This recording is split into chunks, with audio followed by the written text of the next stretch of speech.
How you feeling? Yesterday, just something minor? Yeah, minor. I feel great. Had a good day of practice today.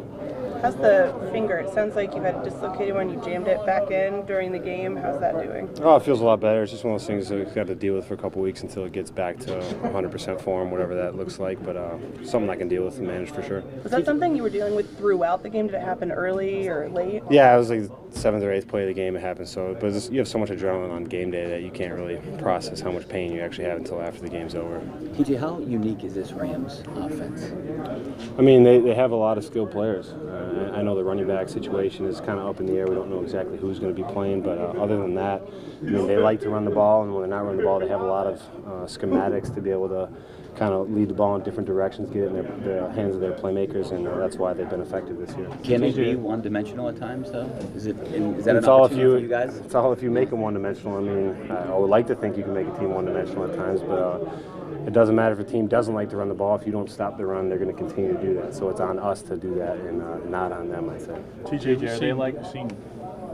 we've seen this defense take different steps at different positions. What's it going to take to get it all together, and what will it look like? Just continue to improve each and every week. Like you said, if you're playing your absolute best football early in the season, you're not doing something right. So we just want to continue to take those little steps, understanding that mistakes are going to happen along the way, just continuing to grow as a unit. And we need to continue to smash the run like we weren't able to do as much early in the season and come out of this bye with something to prove. San Fran and some of the things they'll do pre-snap, and what are the challenges with some of the motions we'll see? I mean, every team, it seems like is the tree is so deep now where it's just everybody's kind of doing the same motions and shifts and stuff. So it's a lot of teams look similar in the beginning with all the shifts and motions, but then you just kind of have to dissect the differences after the ball is snapped, I guess. What does some of that mean for you? I mean, when we think about motions and shifts, I think we mostly think about like corners and the secondary, what it means. But like, does it make an impact for you in your position? Oh, a little bit. I mean, obviously not as much because the coverage, it's more of a coverage thing with the 2s and 3s, like you were saying. But it's more just alignments and where I'm fitting in the run game. As a pass rusher, how much fun is a game like this where they do pass so much in this offense? Yeah, I mean, I hope we can get after the quarterback like we do every week. But like I said, it's us putting them in a situation where we can get after the quarterback, and hopefully he's holding on to the ball a little bit, and we can have some fun. But like I said, it's only freaking Friday right now. We need to worry about stopping the run first and foremost.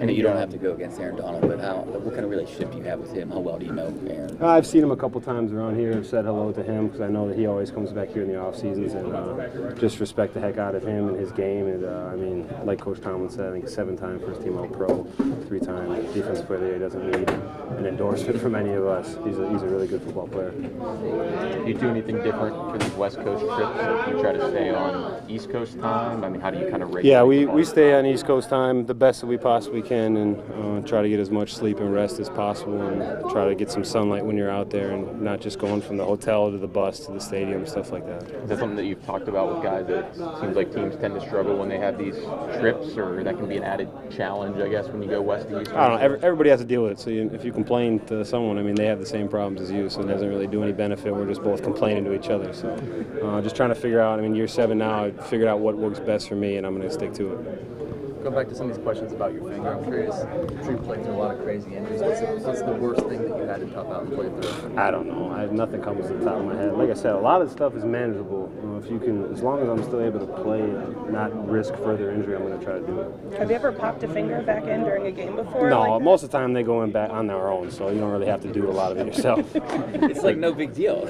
I mean, when you play football for this long, you're used to stuff happening. And it comes up, and you just have to deal with it after the game. And like I said, you just want to make sure you're not in a situation that makes something continually worse. When did you realize after the game, like, oh, this is maybe a little bit more painful than it? Well, I took my glove off, and it was the size of a hamburger patty. That's what I know. Is it straight now? Yeah, it's good for the most part. Yeah. Which one was it? My left pinky. Okay. TJ, there's some talk coming out of the NFL this week about banning the hip drop tackle. How difficult is that as a defensive player? Not just like, managing a target point, but also like a tackling technique. And what are your thoughts on that? I don't know, man. It gets to the off season and we can talk about stuff like that. But right now, I don't really care about it.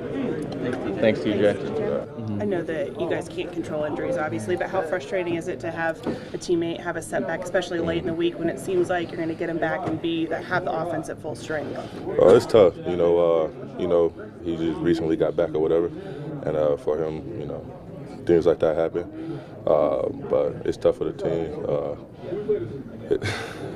My fault. He's a clown. Rodney coming, but it's tough. Definitely, we going it in the beginning of the week. Expecting and things like that. But I'll just say it's tough. I know you hate to see injuries to anyone, any teammates, but you feel like this is a good opportunity for you? I feel like each week is an opportunity. I feel like with just the amount I got on my plate, I feel like it's a decent amount So I'll just say each week is an opportunity for me to play. How far do you feel like you've come? I know you've been critical of yourself. Do you feel like you've corrected some of those mistakes? Yeah. Now I just say just being consistent about it. Each game, I feel like I for sure correct some. It's just more about just being consistent and being in the best shape I could be in. How much has Pat served as a mentor for you in helping you learn the offense, and how big of a help has he been over these last couple of weeks in his absence? It's been a lot.